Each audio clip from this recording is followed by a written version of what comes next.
আপনার পরীক্ষার আর মাত্র 2 দিন বাকি। কিন্তু আপনি বই খোলার বদলে আপনার পছন্দের ওয়েব সিরিজ দেখছেন, নতুন একটা সিজন দেখছেন। অথবা অফিসে একটা জরুরি প্রেজেন্টেশন কালকে, ওটা জমা দেওয়ার ডেডলাইন মানে একদম শেষ তারিখ কালকে। কিন্তু আপনি ঘন্টার পর ঘন্টা সোশ্যাল মিডিয়া স্ক্রল করে চলেছেন। ব্যাপারটা পরিচিত লাগছে? এটাই হলো প্রোক্রাস্টিনেশন বা কাজ ফেলে রাখার অভ্যাস। আমরা অনেকে এটাকে কেবল অলসতা বা ইচ্ছার অভাব বলে ধরে নিই, কিন্তু মনোবিজ্ঞান বলছে যে এটি মোটেও শুধু অলসতা নয়, এর পেছনে রয়েছে গভীর মনস্তাত্ত্বিক ব্যাখ্যা। আজ আমরা সেই কারণগুলো খুঁজে দেখব এবং জানব কিভাবে এই চক্র থেকে বের হয়ে আসা যায়। প্রথমেই বুঝতে হবে যে আমরা কাজ ফেলে রাখি কেন।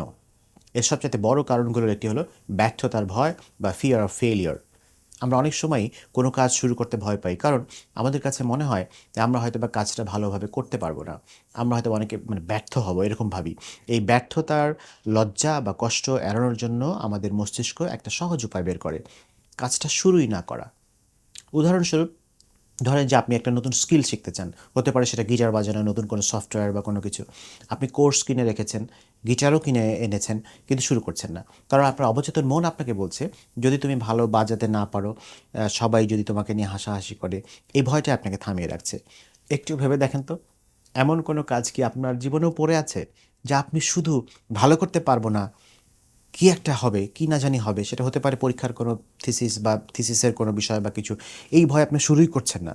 এর সাথেই জড়িত দ্বিতীয় কারণটি হলো যে পারফেকশনিজম বা সব কিছু নিখুঁতভাবে করার প্রবণতা। অনেকেই ভাবেন যে পারফেকশনিজম একটা ভালো গুণ, কিন্তু অতিরিক্ত পারফেকশনিজম প্রোক্রাস্টিনেশনের একটা বড় কারণ হতে পারে। আমরা চাই আমাদের কাজটা যেন একবারে নিখুঁত হয়, তাতে যেন কোনো ভুল না থাকে।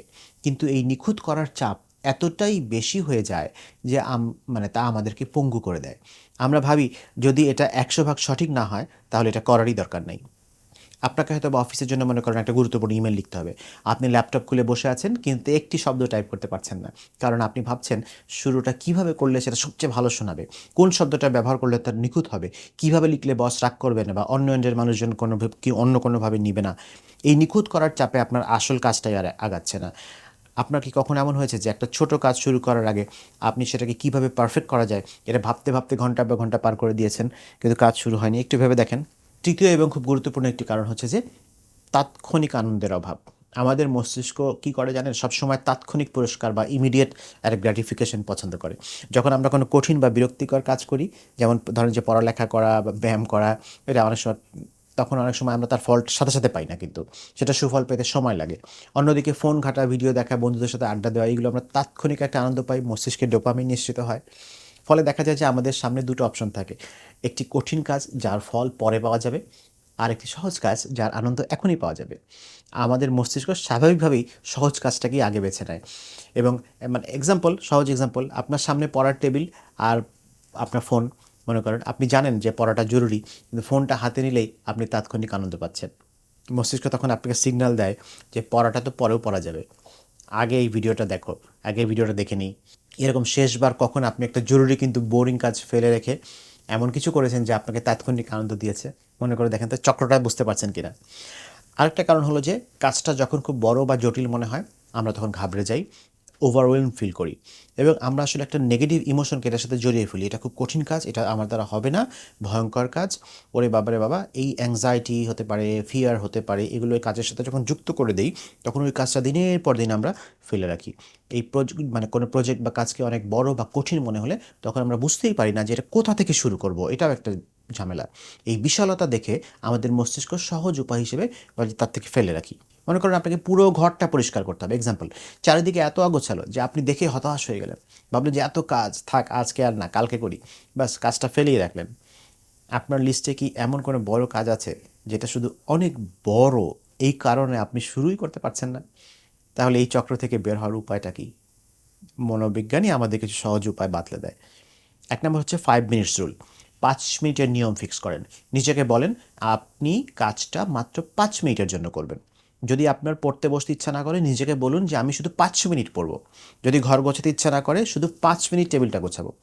মজার ব্যাপার হলো বেশিরভাগ সময় কাজটা শুরু করে দিলে 5 মিনিটের বেশি সময় ধরে আপনি এটা কন্টিনিউ করতে পারবেন। শুরু করাটা হচ্ছে যে সবচেয়ে কঠিন।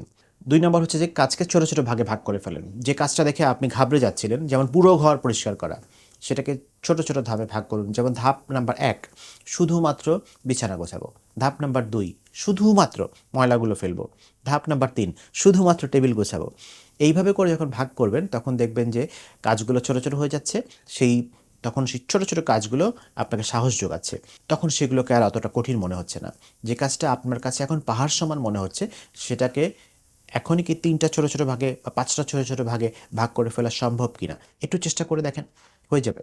3 নাম্বার, নিজেকে পুরস্কৃত করুন। আর যেহেতু আমাদের মস্তিষ্কের তাৎক্ষণিক পুরস্কার ভালোবাসা আমি বলেছি, তাই এই সিস্টেমটাকে নিজের পক্ষে ব্যবহার করেন, এটাকে ইউটিলাইজ করেন। ঠিক করেন, যদি আমি 1 ঘন্টা মন দিয়ে পড়ি, তাহলে আমি বা যদি আমি ইমেইলটা ঠিকমতো লেখা শেষ করি, তাহলে আমি 10 মিনিট গান শুনবো, বা এক কাপ কফি আমি খাবো, 1 কাপ চা আমি খাবো, বা একটা অমুক জায়গায় যাব, বা অমুক কাজটা করব যেটা আমার খুব ভালো লাগে। এই ছোট্ট ছোট পুরস্কারগুলো আপনাকে কঠিন কাজ করতে উৎসাহিত করবে। 4 নম্বর, পারফেকশনিজম ত্যাগ করেন। মনে রাখবেন যে সম্পন্ন করাটা নিখুঁত করার চেয়ে উত্তম। Done is better than perfect, এটা মাথায় রাখবেন। প্রথম চেষ্টাতে সব কিছু নিখুঁত হতে হবে এমন কোনো কথা নেই। কাজটা শুরু করুন, শেষ করুন। দরকার হলে পরে সেটাকে আরও ভালো করবেন, কিন্তু নিখুঁত করার চাপে কোনো কাজ ফেলে রাখবেন না। সুতরাং পরের বার যখনই আপনি কোনো কাজ ফেলে রাখবেন, নিজেকে অলস বলে দোষারোপ করবেন না।